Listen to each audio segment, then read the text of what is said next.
Bem-vindo ao Clube dos 52. Todas as semanas, ao longo de um ano, assinalamos os 10 anos do Observador e os 5 da Rádio Observador, escutando uma personalidade das mais diversas áreas para falar da próxima década do país. Esta semana está connosco Miguel J. Martins, que já foi um homem da banca, não só em Portugal, esteve 20 anos no Grupo Banco Mundial e foi lá de resto que começou a trabalhar em sustentabilidade e não deixou. Agora é Champion-in-Chief da MJM Advisors, é consultor na área. Miguel J. Martins, muito bom dia. Obrigada por estar neste clube. Porquê que a sustentabilidade é tão importante, afinal? Carla, bom dia, muito obrigado. Primeiro que tudo, é um prazer estar aqui consigo, estar aqui com a sua equipa. E obrigado pelo convite, mas também muitos parabéns ao Observador pelos 10 anos. Foram uns 10 anos fantásticos e tenho a certeza que a próxima década será muito mais. Sustentabilidade. Sim. Efetivamente, como disse, eu comecei a trabalhar em sustentabilidade no Banco Mundial em 2001. Mas, na realidade, eu apercebi-me, ou tenho vindo a perceber, que eu comecei a pensar em sustentabilidade muito antes do que isso. Quando eu comecei a trabalhar, como disse, na banca em Portugal, mudei-me para Moçambique na altura, era o Banco Comercial Português na altura, fiz parte da equipa fundadora que abriu o banco em Moçambique, que é hoje em dia o Millennium BIM, e nós tivemos uma expansão muito rápida, em 9 meses atingimos o break-even. As nossas expectativas eram grandes, mas não eram tão grandes assim, e efetivamente foi uma operação e continua a ser uma operação de sucesso. Mas isso fez-me questionar a mim próprio. E isto é algo que eu tento fazer com frequência. Eu gosto de me questionar a mim próprio.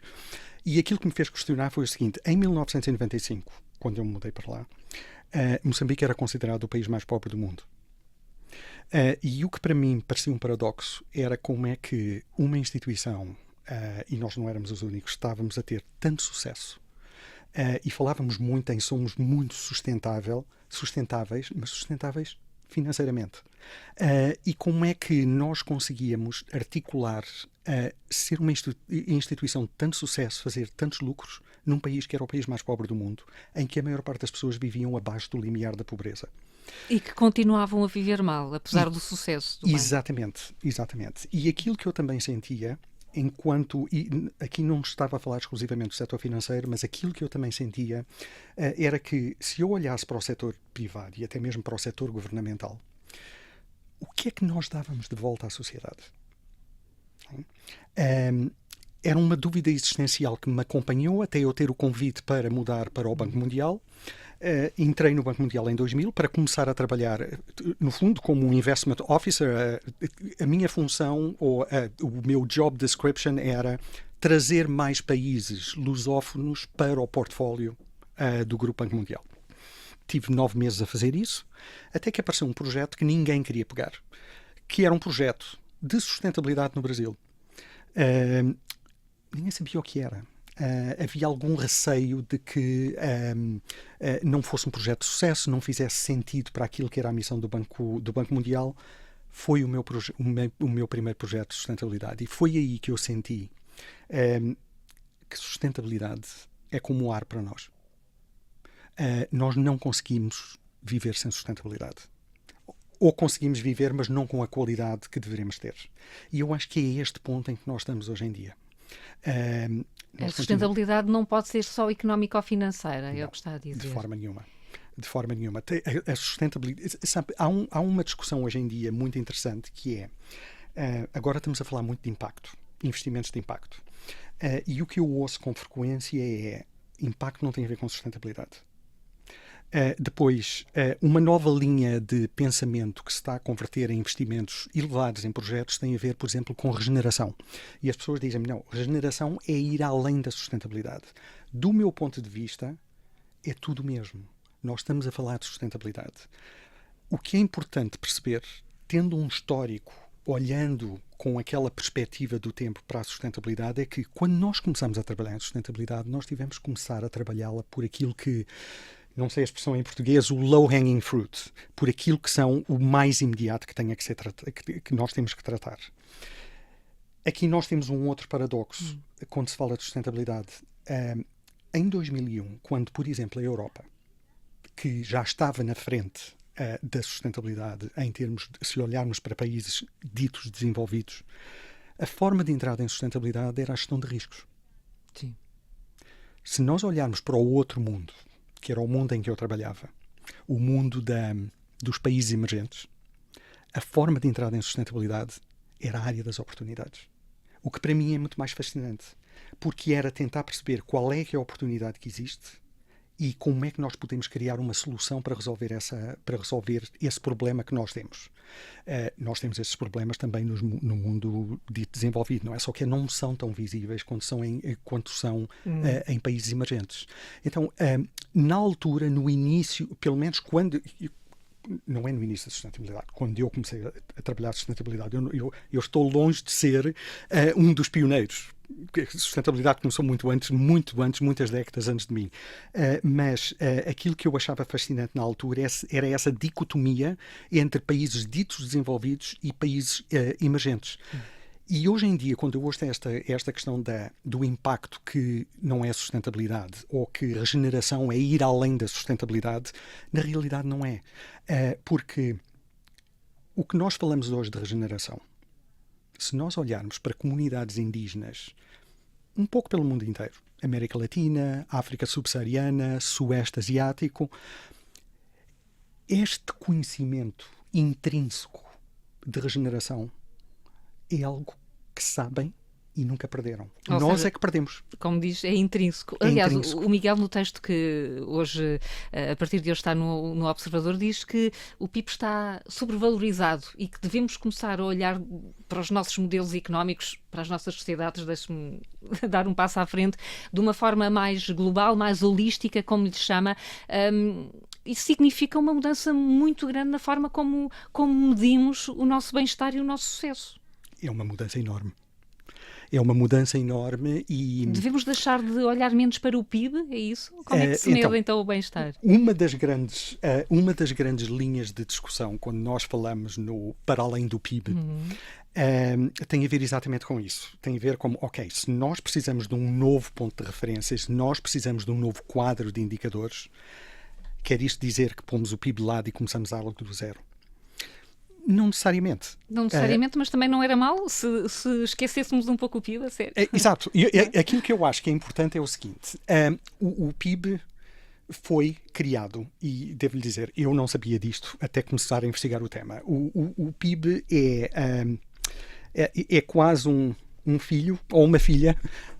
É aqui que eu sinto falta em português de ter a palavra sem género. Mas é um herdeiro. É um herdeiro ou uma herdeira da Revolução Industrial e depois da grande recessão. E porque Kuznets, que foi o pai desta medida, ele claramente disse que era preciso medir o impacto destes dois grandes acontecimentos num país, na economia de um país. Mas o Kuznets também disse, o Kuznets na realidade foi, apesar de o ter criado, foi a primeira pessoa que começou a criticar o PIB, porque desde o início que ele disse, nós conseguimos medir o capital económico, mas não conseguimos medir um conjunto de outras externalidades, a que ele chamou o welfare, ou o bem-estar das nações. Okay? Então, é uma discussão importante que tem que ser tida. Eu sou um pouco agnóstico em termos de dizer vamos deitar o PIB fora e vamos criar algo novo. Para mim é assim, eu acho que o PIB atinge os objetivos que tem que atingir para medir capital económico. Okay? Então aqui estamos no regime monetário, não é? Agora, aquilo que acontece é que o PIB não mede capital natural, nem mede capital humano. Não mede e como é que eu posso dizer isso de uma forma politicamente correta? Nós sabemos, porque dizem os outros capitais são intangíveis. O capital natural e o capital humano não são intangíveis. Estão dentro dos limites dos tangíveis. Exatamente. Há outros capitais, claro, como por exemplo o capital espiritual, que é intangível, mesmo assim conseguimos medi-lo. Pronto, uma percentagem ínfima, mas conseguimos medi-lo. Aquilo que nós sentimos e que nós notamos e que nós vemos quando trabalhamos nesta área é que quando nós olhamos exclusivamente para métricas de capital económico e deixamos de lado todas as outras, será que nós a estamos a deixar de lado porque não a sabemos medir ou porque sabemos que o impacto é negativo? Isso tem a ver com, por exemplo, o índice de felicidade que nós costumamos apontar para os países do norte da Europa, por exemplo? Tem. Tem a ver com isto? Tem. É possível medir? Às vezes, não sei qual a fiabilidade desse tipo de índices, Exato. mas podem funcionar. Tem. Eu posso lhe dar um exemplo. Sim. Mas antes de lhe dar o exemplo, queria lhe dizer uma coisa. E é só, pronto, pode ser só semântica, mas eu acho que é importante desconstruir estas palavras. Fala-se hoje muito em dia em felicidade. Sim. Pronto, referiu o índice de felicidade que põe os nórdicos no topo do índice. Também são os países, pelo menos dentro dos países ditos desenvolvidos, que têm mais consumos de ansiolíticos, que têm uma crise enorme de suicídios. Enfim, será uma conversa. Já me estou aqui a voluntariar para termos uma conversa noutra altura, não é? Então, para mim, eu faço uma distinção muito grande entre o que é felicidade e bem-estar. E porquê? Felicidade para mim é um projeto pessoal. Se nós quisermos traduzir felicidade para um projeto coletivo, para mim, opinião completamente pessoal, o que faz mais sentido é falar em bem-estar. Okay? Que é um conceito coletivo. É um mais conceito global. coletivo. Agora, eles interceptam-se. Por exemplo, existe uma discussão enorme em termos de, mas será que os Estados, se nós definirmos felicidade e bem-estar desta forma, será que os Estados deverão ser responsáveis pela felicidade da sociedade e da população? Sim, não. Há algumas ferramentas que têm que ser dadas. Por exemplo, eu acho, da mesma forma como hoje em dia é quase obrigatório toda a gente ter uma carta de condução, eu acho, na minha opinião, que toda a gente, como parte da sua educação básica, devia ter sessões com um psicólogo, por exemplo. Então, aqui estamos a entrar dentro do domínio portanto, do domínio mental. Eu não lhe queria chamar de doenças mentais, mas pronto, no foro mental, não é? Então, de alguma forma, existe uma responsabilidade do Estado de dar as ferramentas à população para tentar perceber o que é que as faz feliz. Mas para mim são duas coisas distintas. Sim, e esses conceitos, e Miguel, temos estado aqui a falar muito de conceitos, mas é importante porque não estamos muito habituados a eles. E já com pouco tempo, como é que coloca Portugal nesse ranking e nesse momento das oportunidades para a próxima década? Estamos bem? Temos potencial? Olha, se eu pegar no índice no índice de felicidade que referiu, Portugal aparece em 55. Portanto, tem um caminho. Tem um caminho, mas se nós olhar dentro do topo, se olharmos só para países ditos desenvolvidos, a métrica fica um pouco pior para nós. Okay? Porque há muitos países que não são considerados países desenvolvidos que aparecem acima de Portugal. Há um caminho para ser feito e eu digo-lhe, Carlos, eu estava a pensar e estou contente com a nossa conversa, estava a pensar ter uma conversa muito mais técnica, mas estou contente porque isto eu acho super importante falarmos disto. Tem um caminho, mas eu acho que Portugal também está. Se nós quiséssemos criar ou desenvolver um índice de bem-estar em Portugal, eu acho que Portugal estava extremamente bem posicionado para o fazer. Porquê? O que é que tem? Olha, eu acho que existe um momentum político. Como membro da União Europeia, há uma série de diretivas, quer na vertente eu vou dizer, ambiental e social, então aqui estou a fazer a equiparação com o capital natural e o capital humano, mas há uma série de diretrizes nesse sentido que Portugal não só segue, como até vai mais além do que está prescrito nessas diretrizes. Portugal tem desafios, todos os países têm, mas Portugal tem desafios económicos e sociais. Por exemplo, uma das coisas que eu vejo, eu mesmo regressei a Portugal há pouco tempo, e uma das coisas que eu vejo é que há uma disparidade muito grande em termos de rendimentos entre a população. Assimetria. Exato, uma assimetria enorme entre a população que vem de fora e a população que mora em Portugal e que nunca saiu de Portugal. Portugal tem um interesse enorme em sustentabilidade, em desenvolver sustentabilidade e políticas de sustentabilidade e também de bem-estar. Nós, em junho, houve um encontro em Portugal, promovido pela SDSN Portugal, para trabalhar 3 temas, em que um dos temas foi Beyond GDP, portanto, para além do PIB. E isto para depois ser apresentado em setembro ao Summit of the Future das Nações Unidas. Então, as próprias Nações Unidas estão muito em cima do tema, porque, talvez não devesse estar a dizer, mas é a minha opinião, Objetivos de Desenvolvimento Sustentável, temos que os atingir em 2030. Eu, pessoalmente, não vejo como é que não os possamos atingir. Okay? E eu sou um otimista. Sim.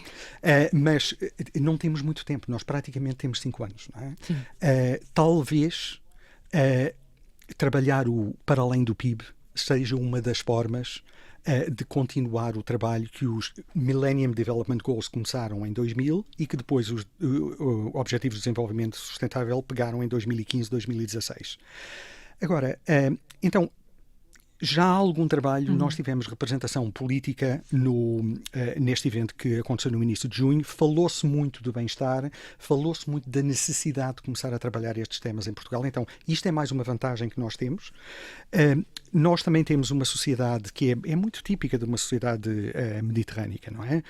Nós temos valores culturais fortes, que são a cola da nossa sociedade. Existe uma coesão social e sente-se muito mais saindo das grandes cidades do que nas grandes cidades, porque também já algumas das grandes cidades começam, do meu ponto de vista, quase a perder um pouco da sua personalidade, não é? Ou daquilo que é ser português. Mas quando eu digo o ser português, eu digo o ser português com aquela capacidade de flexibilidade que nós temos. Okay? Historicamente. Exatamente. Nós não temos medo de olhar para novas formas de viver, novas formas de fazer as mesmas coisas. E depois, e o que eu acho que é bastante importante é que nós somos um país com uma população pequena. Temos um bom serviço, o Instituto Nacional de Estatística tem recolhe dados, nós temos, de um ponto de vista tecnológico, somos abertos à tecnologia. Eu sei que falamos muito de inteligência artificial e com muito medo. Eu acho que sim, que temos de ter cuidado, mas a inteligência artificial não me tira o sono, porque tecnologia é uma ferramenta, depende de como nós a usamos. Então, se a usarmos criativamente, eu acho que é uma ferramenta que nos vai trazer grandes vantagens e que, de um ponto de vista de tratamento de dados, quando nós começamos a falar de índices de bem-estar, é crítico. E eu gostaria de lhe dar um exemplo, mas não sei se vamos ter tempo para isso. Não vamos ter então tempo. Fica para a próxima. Fica mesmo para a próxima conversa, mas mesmo numa frase... Quando falamos de sustentabilidade ou pensamos em sustentabilidade para Portugal, para a próxima década, temos razões para estar otimistas? Podemos partir com um bom olhar, apesar das metas serem muito curtas? Sim, eu acho que temos, e mais, o que foi algo que eu sempre senti, e senti-o de forma, eu senti-o enquanto português e depois senti-o mais na prática quando estive fora. Os 25 anos que estive fora, é que nós, efetivamente, diz-se muito que o português é conhecido por duas coisas, não é? Pelos descobrimentos e por contar histórias. E talvez um pouco por isso, porque para mim contar história é tão simples quanto pegar a informação, colocar emoção em cima da informação e tornar essa informação memorável. E nós, efetivamente, ao longo da nossa história, temos feito isso. E se o continuarmos a fazer, e se nós criarmos um projeto deste género para os próximos 10 anos, nós temos capacidade de replicar isto e de escalar isto muito além fronteiras. E podemos por isso que eu no artigo falei nos descobrimentos. Exatamente, e na capacidade de liderança até na Europa Mediterrânea. Vamos ter que combinar outro encontro, mas para já, Miguel J. Martins, foi um gosto e uma honra tê-lo aqui no Clube dos 52. Estivemos a olhar para o futuro sustentável e com bem-estar, espera-se. É assim todas as semanas, uma conversa sobre Portugal na próxima década. Muito obrigado, Carla. Foi um prazer.